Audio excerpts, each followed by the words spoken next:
일곱 번째 재앙이었던 우박과 내성 그리고 번개로 인한 불까지 복합적으로 이 애굽 사람들에게 이 재앙이 임했습니다. 이 일로 말미암아 애굽은 완전히 초토화가 되었고 생지옥이 펼쳐졌습니다. 결국 바로가 항복을 선언하죠.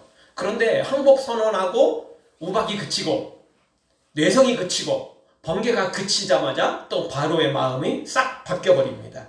그래서 모세가 바로를 찾아가서 여덟 번째 재앙인 메뚜기 재앙을 예고합니다. 그나마 우박, 뇌성, 이 번개로 초토화됐지만 그래도 남아있는 것들이 있거든요. 그걸 메뚜기가 완전히 다 없애버리겠다라는 예고였습니다.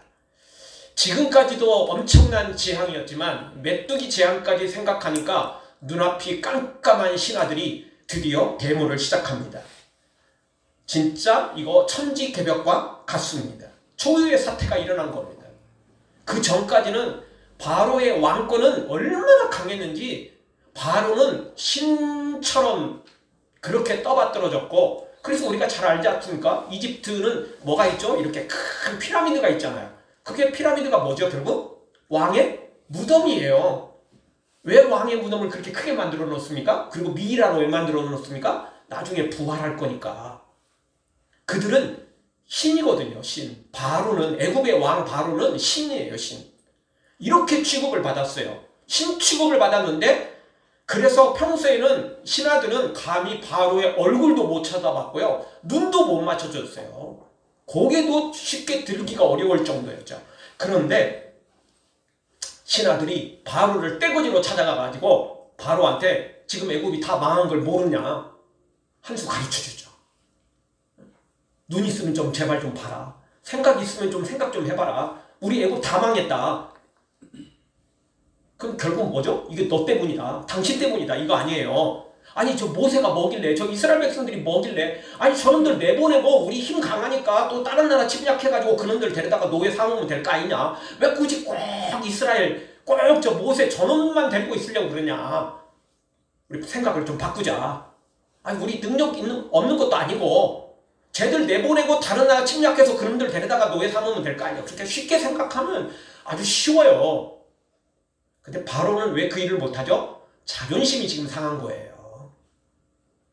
자신은 신인데 한낱 노예가 무서워서, 노예가 두려워서, 노예보다도 못한 힘 때문에 지금 초라한 자신의 모습이 너무 지금 감당할 수 없는 상황이 된 거예요. 그래서 죽을 때 죽더라도 내 자존심은 내려놓을 수 없다, 이거죠.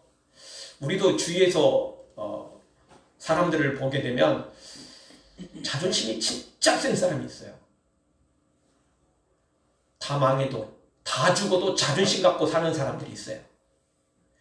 어떻게 보면 참 불쌍해 보이기도 하고, 어떻게 보면 참 대단하다 싶기도 하고, 가치관에 따라 다르겠죠. 상황에 따라 좀 다르겠죠. 그런데요, 여러분, 우리가 자존심 갖고 사는 거 아닙니다. 아멘. 기본 자존심은 지켜야죠. 사람의 자존심, 하나님의 자녀라는 자존심, 이런 자존심은 있어야죠. 근데요, 알량한 자존심, 아무것도 아닌 자존심, 그거 내려놓으나 내려놓지 않으나 그거 아무것도 아닌 자존심 많거든요. 그런데 그런 자존심 때문에 자신의 인생을 망치는 사람들이 생각보다 많아요. 아멘. 바로는 지금 자신이 지금 죽게 된 것도 모르고 애굽이 망한 것도 모르고 쓸데없는 자존심, 알량한 자존심 하나 때문에 지금 이런 상황이 벌어진 거죠. 이제는 바로가 추락하다 못해 이제 치근할 정도가 됩니다. 왜냐하면 그 대애굽의 바로 왕, 신으로 취향받던 바로 애굽의 왕은 사라지고 신하들한테도 지금 데모를, 원망을 받는 이런 형편없는 사람으로 지금 추락하고 있기 때문에 그렇습니다. 하나님의 말씀을 거부하고 대항하면 남는 것은 망하는 것밖에 없습니다. 아멘. 겉으로는 아직도 왕이죠. 겉으로는 아직도 대애굽이죠. 그렇지만 실상은 지금 빛 좋은 개살구 된 겁니다. 완전히 지금 초토화 됐습니다. 경제가 무너지고 나라가 지금 위기의 상황 빠진 거 그거는 뭐 사실 중요한 게 아닙니다. 문제는 바로의 자존심에 완전 상처를 입었다는 겁니다. 더 이상 회복 불가능한 겁니다. 이제는 상처를 입어도 너무 큰 상처를 입은 거예요. 우리가 이따금씩 그런 말을 쓸 때가 있습니다. 영광뿐인 상처다. 이게 뭐 분명히 뭔가 된 것 같은데 남는 게 없어요. 남는 게 없어요. 우리가 뭐 믿져야 본전이라는 말을 쓰기도 하는데 이거는 지금 믿져야 본전이 아니에요. 이미 다 추락해버렸어요. 바로의 왕권, 바로의 그 신적인 이런 것들이 완전히 지금 추락해버린 거예요. 신하들이, 백성들이 볼 때에 아, 우리 왕은 그동안 신으로 취향을 받았었는데 아, 우리하고 똑같은 사람이구나. 아니, 우리보다도 판단을 제대로 못하는 사람이구나. 이걸 깨달아버린 거예요.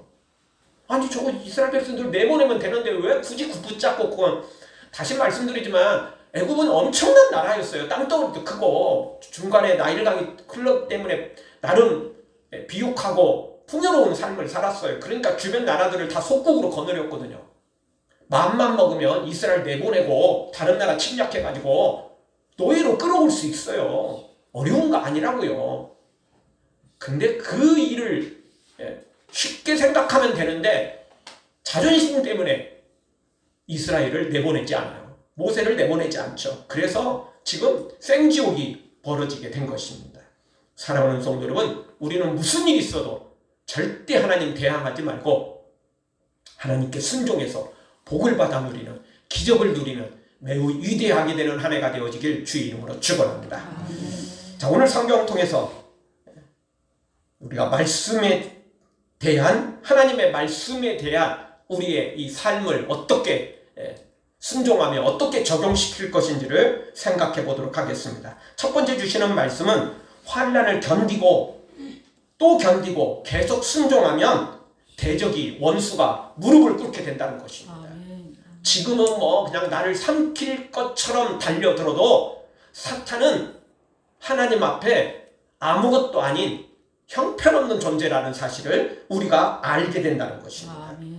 자, 오늘 성경 이 신하들이 데모를 일으키고 그리고 바로에게 훈수를 두고 바로를 이제 바로에게 충고를 하는 이 엄청난 일이 벌어지자 바로가 이건 뭐 이스라엘 이 문제가 아니라, 이거 모세가 문제가 아니라 자신이 지금 위기에 빠졌다는 걸 알게 되거든요. 그래서 급하게 모세를 부릅니다. 근데 이전까지 내용과 완전히 지금 다르게 되죠.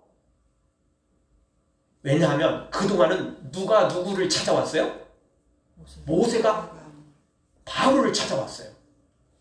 바로 만나기 싫으면 궁궐에서 안 만나주고, 니까짓 게 지금 나를 뭐 아무 때나 뭐 네가 부르면 뭐 만나자고 하면 내가 만나는 존재인 줄 아냐 이러면서 접견을 거부하기도 하고, 때로는 궁에서 나오지도 않을 때도 있고, 그래서 이제 물가로 가기도 하고, 또 다른 곳에 가서 이제 모세가 바로를 만났잖아요. 하나님께서 바로가 나올 장소를 딱 알려줘서 거기를 찾아가서 만나고, 뭐 지금까지는 모세가 아쉬웠어요.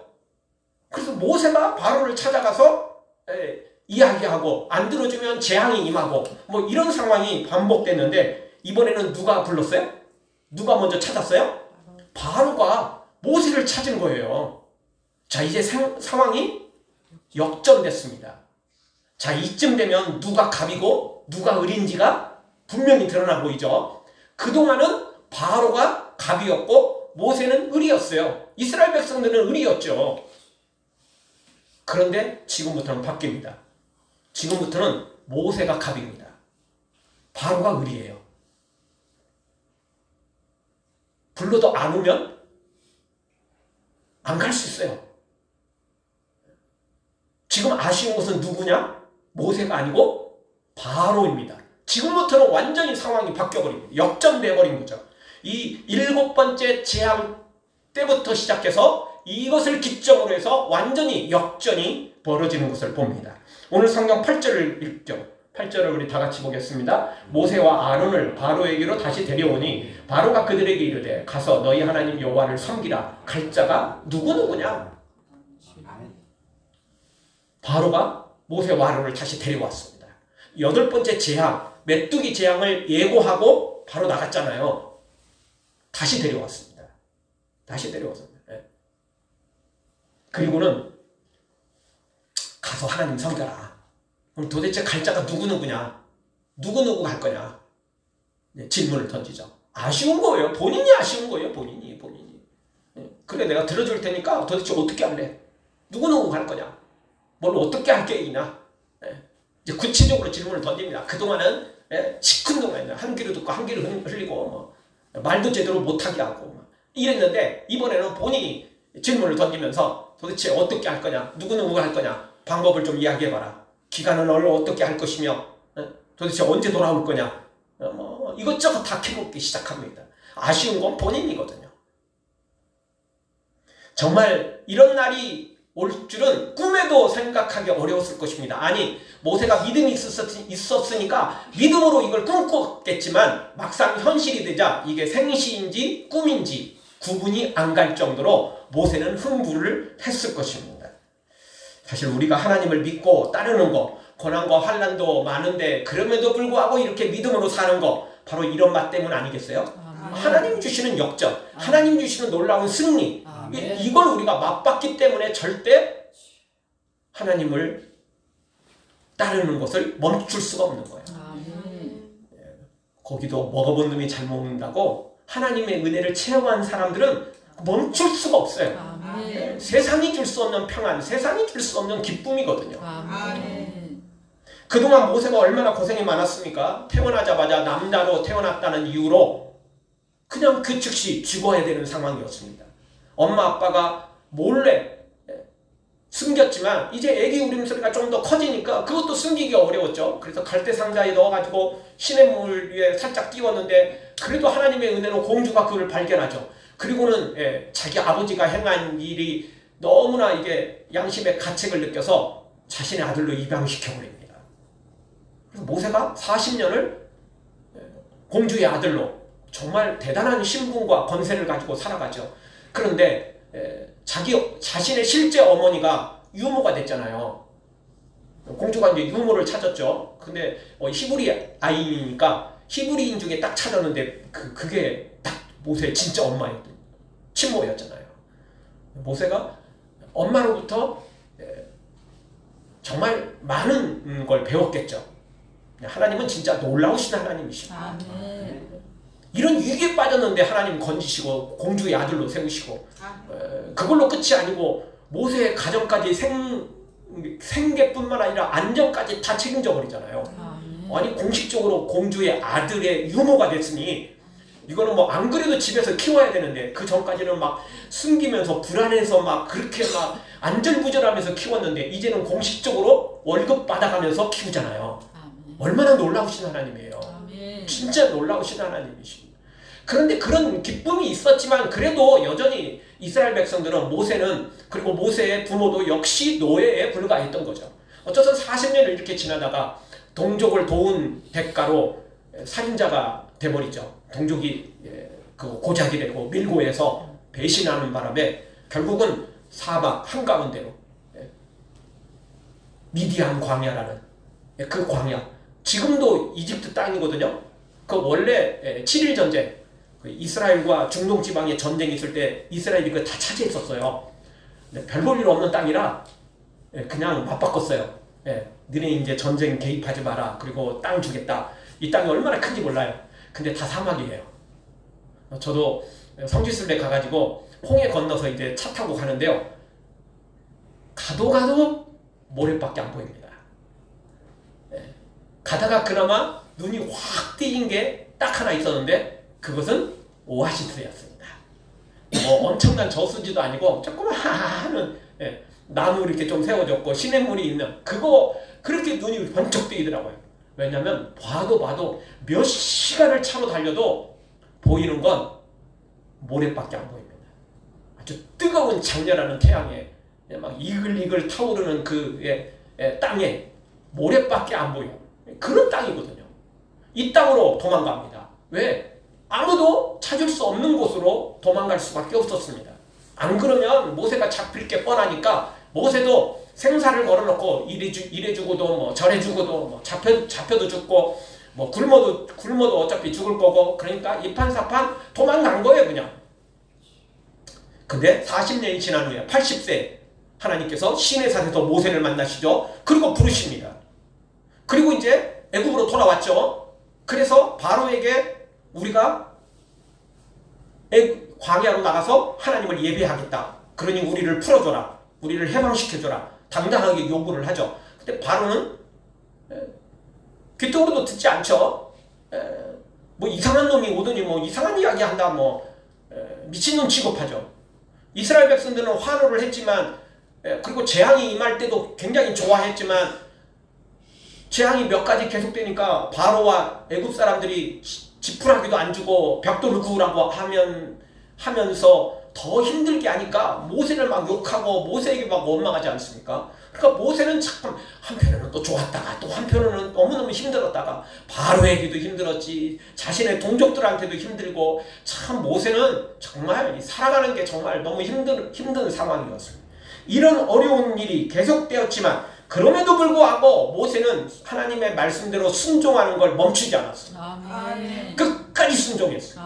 아멘. 그렇습니다. 우리가 환난을 견디고 믿음으로 순종하면 하나님의 기적은 일어납니다. 아멘. 오늘 바로가 자신한테 무릎 꿇는 거나 다름없잖아요.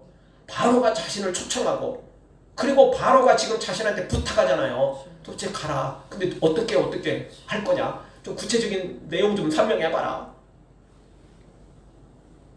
바로가 지금 모세에게 지금 고개를 숙이는 이런 상황이 된 것입니다. 환난을 견디고 믿음으로 끝까지 순종하면 하나님이 기적을 일으키시는 것입니다. 아멘.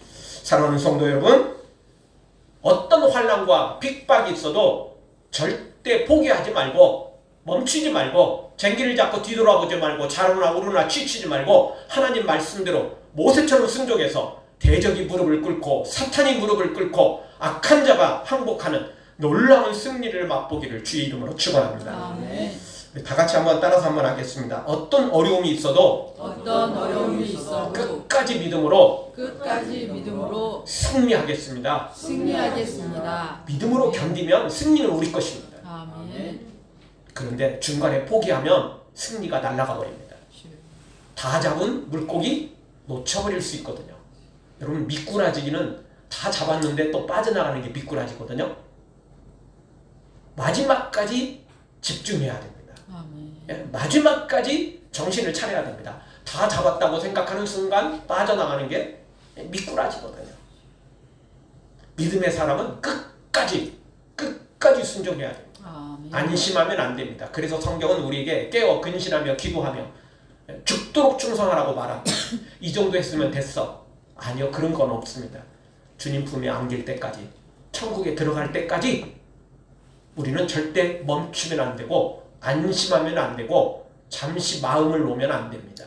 그때까지는 우리가 정신 바짝 차리고 깨어 기도하며 말씀대로 죽도록 충성해야만 되는 것입니다. 그러면 승리는 우리 것입니다. 두 번째 주시는 말씀은 하나님의 말씀은 협상 대상이 아니라는 것입니다. 자, 모세가 바로의 말을 듣고 답변을 합니다. 남녀노소 전부 다 가야 되고 우리의 소와 양 모든 짐승 떼들도 가축들도 우리의 소유는 하나도 남기지 않고 다 갖고 가겠다. 이렇게 답변을 합니다. 그러자 바로가 호흡을 칩니다.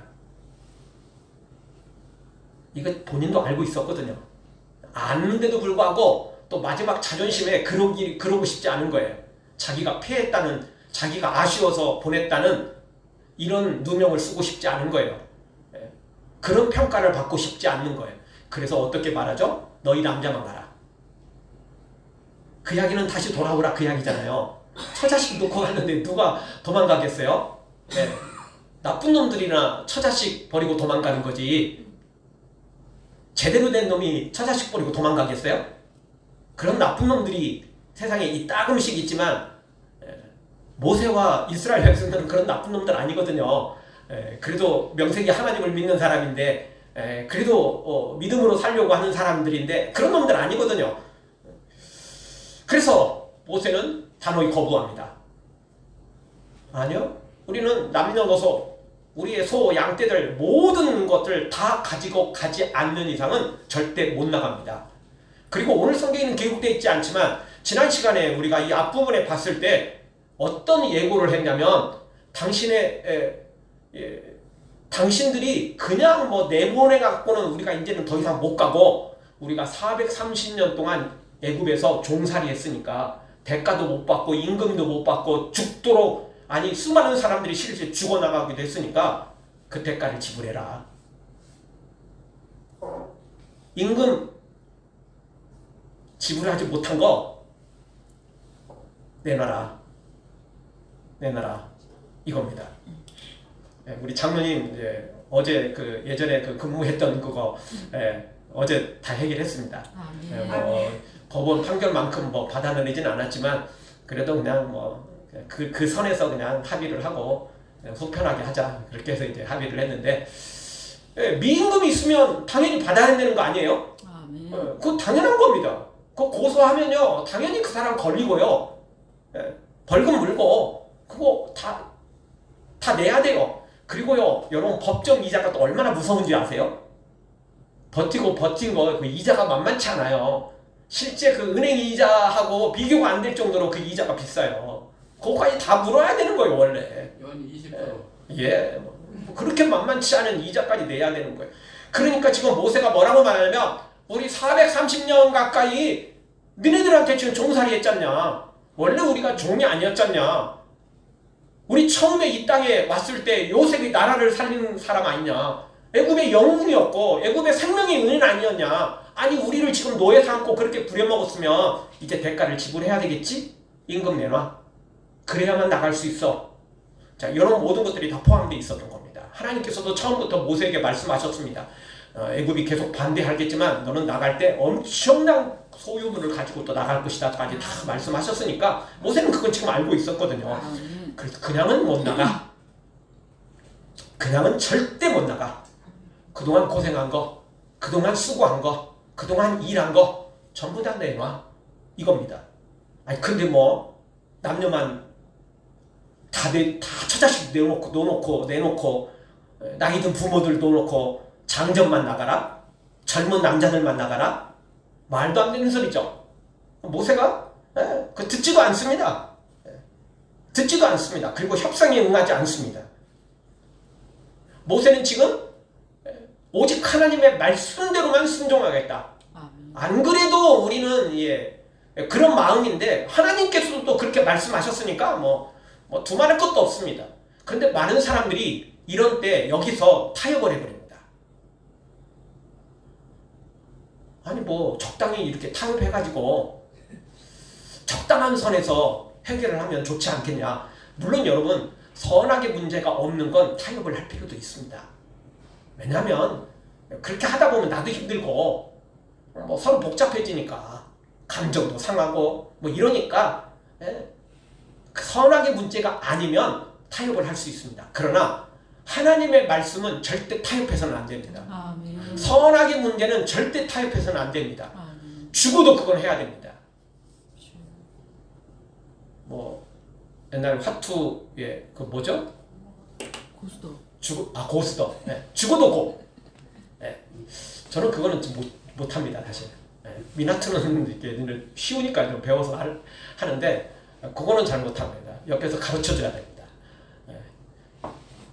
근데 뭐 죽어도 고 있잖아요. 못 먹어도 고 있잖아요. 세상의 것들은 적당히 넘어갈 수도 있고 적당히 타협할 수도 있고 또 그렇게 살아가는 게 어떻게 보면 주위 사람들과 화평할 수 있는 길입니다. 그냥 자기 옳은 것만 자기 고집만 내세우면 갈등이 일어나고 싸움이 일어나고 문제가 생기는 것입니다. 그런데요 여러분 하나님의 말씀은 절대 타협하면 안 됩니다. 하나님의 말씀은 절대 타협하면 안 되는 것입니다. 하나님의 말씀은 타협의 대상이 아닙니다. 협상의 대상이 아닙니다.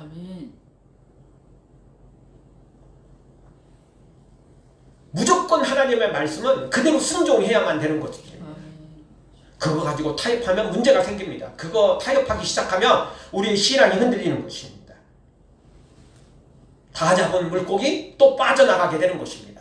있는 것도 빠져나가 버리고 자신의 영혼도 못 지킬 수 있는 위험한 상황에 빠질 수 있는 것입니다.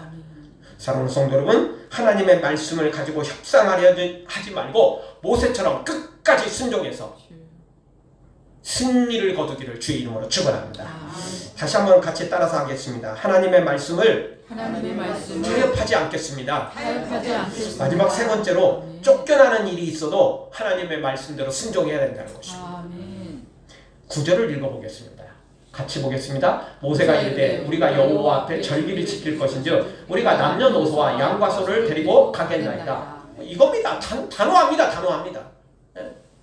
아무것도 놓고 갈 거 없다. 우리는 다 가지고 가야 된다. 여기는 나와 있지 않지만 아까 말씀드렸던 것처럼 또 임금까지 우리는 대신 받아갖고 갔겠다. 우리 조상들이고 우리의 핏값이니까 받아갖고 가겠다. 이거죠. 11절도 한번 보겠습니다. 같이 봅니다. 그렇게 하지 말고 너희 장정만 가서 여호와를 섬기라. 이것이 너희가 구하는 바니라. 이에 그들이 바로 앞에서 쫓겨나니라. 아멘. 예. 바로가 다시 이야기하죠. 안 돼. 장정만 가. 이것이 너희의 구하는 바다. 정답까지 가르쳐줍니다. 바로가 참 착하죠. 예. 정답 이거야. 그러니까 이거 요구해. 내가 강제로 했다고 하지 말고 네 입으로 이걸 요구해. 근데 모세와 아론이 바로 앞에서 어떻게 됐어요? 쫓겨났어요. 쫓겨난 이유는 뭐겠어요? 이거 대답을 수긍하지 않았다는 이야기죠. 아니요. 우리는 남녀노소 그리고 소, 양 모든 걸 다 데리고 가지 않으면 안 갈 거야. 우리 보내려면 다 보내. 임금까지 얹어서 보내. 위로군까지 다 포함해서 보내. 그래야 갈 거야. 한마디로 이겁니다. 그래서 바로가 결국은 모세와 아론을 쫓아내버립니다. 아니 뭐 내가 뭐 좀 이렇게 자존심 그래도 내려놓고 니네들 불렀으면 니네들도 적당히 좀 수긍하는 치 해야지 별것도 아닌 것들이 감히 내 말을 거부해? 이러면서 쫓아내버린 것입니다. 바로 마음 같으면 죽이고 싶겠죠. 근데 죽일 수가 없는 거예요. 죽일 수가 하나님 무서우니까. 지금까지 일어났던 재앙이 얼마나 컸는지 죽일 수 있는 그런 생각도 못할 정도예요. 너무너무 무섭거든요. 바로가 두려울 정도. 바로가 모세를 볼 때마다 진짜 오금이 저리고 오줌을 저릴 만큼 지금 아주 심각한 상태에 빠진 거예요. 외상후 스트레스 장애라는 말 알지 않습니까? 큰 장애를 입고 나면 그 스트레스, 그 장애, 그런 상황이 되면 똑같은 그 갇힌 동굴에 건물에 갇힌 그런 위기에 똑같이 상황이 아닌데도 불구하고 좁은 곳에 들어가고 엘리베이터에 들어가고 뭐 이러면 그런 위기에 빠지지 않습니까? 똑같은 거예요. 바로는 모세만 보면 재앙이 막 떠오르는 거예요. 생지옥이 펼쳐지는 거예요. 이거는 완전 진짜 눈에 보이는 재앙이 아니라 마음의 재앙이겠죠. 어쨌든 모세는 거부합니다. 그리고는 쫓겨나죠. 그래도 쫓겨나도 상관없습니다. 오늘 쫓겨났다고 끝이 아니거든요. 네. 오늘 쫓겨났다고 쫓겨나는 게 아니에요. 지금 힘은 누구에게 있냐? 갑은 누구냐? 모세예요. 모세. 아쉬운 건 바로지 모세가 아니라는 것입니다. 여기서 적당히 타협하려고 하면 문제가 생기는 것입니다. 믿음으로 달려가야 되는 것입니다. 여러분 구약에 발람 선지자라는 사람이 있거든요. 출애굽하면서 만난 사람이 발람 선지자인데 이 발람 선지자는 도대체 갑자기 어디서 튀어나왔는지를 우리가 잘 몰라요. 성경에 갑자기 나오니까. 근데 이 사람은 하나님을 알고 있었어요. 그리고 말 그대로 선지자였어요. 이스라엘 백성들이 아닌데도 불구하고 또 다른 선지자였어요. 근데 이스라엘 백성들만 꼭 선택받은 건 아니에요. 욥도 이스라엘 백성이 아니에요. 욥은 아브라함 시대의 거의 동시대의 사람입니다. 아브라함을 하나님이 선택했듯 욥도 하나님이 선택했어요. 이스라엘만 선택한 게 아니에요. 구약이라고. 하나님은 필요한 사람들을 불렀어요. 어차피 다 노아의 후손이잖아요. 어차피 다 아담의 후손들 아니에요. 원래 다 하나님의 백성들이고 하나님의 선택받은 사람들이에요. 하나님 떠나고 나니까 이제 아브라함을 불러서 이제 더 특별히 한 거죠. 어쨌든 이 발람 선지자는 하나님의 은혜를 체험한 사람인데 이 사람이 하나님의 이름으로 저주를 하면 저주가 임하고 하나님의 이름으로 축복하면 복이 임하는 엄청난 능력의 소유자였어요. 그래서 이제 이스라엘 백성들이 출애굽해서 들어오는 과정 중에 모압 있잖아요. 모압 왕 발락이 이 발람을 초청합니다. 내가 너한테 부귀영화를 줄 테니까 명예를 줄 테니까 와서 뭐 이상한 애굽에서 이상한 노예가 탈출을 했는데 저놈들이 우리 땅으로 계속 오고 있다. 제발 저놈들을 어떻게 좀 저주 좀 해봐라. 소문을 들으니까 저놈들이 가는 곳마다 전쟁에서 승리하고 이거 뭐 감당하기가 어려울 정도다. 발람이 하나님께 기도하죠. 하나님, 제가 가서 저주를 할까요? 그랬더니 하나님이 뭐라고 말씀하시죠? 절대 안 돼. 그들은 내가 애굽에서 불러낸 내 백성이야. 하나님이 그러시거든요. 그래서 그 이야기를 듣고 모압 왕 발락이 포기를 하는 게 아니고 내가 더 많은 돈을 줄게. 더 많은 부귀영화를 줄게. 그래서 다시 또 초청을 해요. 근데 발람 선지자가 또 기도해요. 하나님 앞에. 하나님, 갈까요? 근데 그 이야기는 뭐냐면 하나님, 가고 싶어요. 하나님, 저 돈, 저 명예 저거 받으면 괜찮지 않아요? 이거거든요. 하나님이 분명히 말씀하셨잖아요. 아니, 안 돼 정도만 했으면 하나님 생각이 바뀌었을 수도 있으니까 뭐 기도할 수는 있겠죠. 근데 하나님이 뭐라고 말씀하셨어요? 그들은 내 백성이다. 그들은 내 자녀다. 아니, 자녀를 팔아먹을 사람이 어딨냐고요. 근데 그것도 하나님이 자녀를 팔아먹겠어요? 자기 자식을 팔아먹겠어요? 자기 백성을 팔아먹겠어요? 아니잖아요. 그거는 기도할 내용조차 안 되는 거예요. 그런 거리도 안 돼요. 삼척동자도 알 일이거든요. 근데 발람이 기도를 해요. 그 이야기는 뭐냐면 하나님, 저 돈 갖고 싶어요. 저 부귀영화 좀 누리고 싶어요. 그거거든요. 그래서 하나님께서 말씀하시죠. 너 그렇게 가고 싶냐? 가고 싶으면 가라. 이러죠. 근데 그게 진짜 가라는 말이 아니거든요. 그래서 발람이 갈 때 자기가 타고 가던 나귀가 말을 하잖아요. 벽에 비벼가지고 상하게 하고 또 때렸더니 말을 하잖아요. 어쨌든 찾아가서 이스라엘 백성들을 이제 높은 산에 올라가서 이스라엘 백성들을 다 보는데 저주가 안 나오고 축복만 나옵니다. 2번 해도 3번 해도 저주는 안 나오고 축복만 나옵니다. 아멘. 그러니까 이제 모압 왕이 좀 화가 나지긴 해도 또 어떻게 할 수 없잖아요. 이 사람이 저주하면 저주가 임하고 축복을 하면 막 복이 임하니까 함부로 하기가 어려워요, 솔직히. 근데 발람이 떠날 때 조언을 하나 해줍니다. 야, 이스라엘 백성들은 저주를 못해. 왜냐면 하나님이 그렇게 하라고 했거든. 근데 내가 한 가지 방법 알려줄게.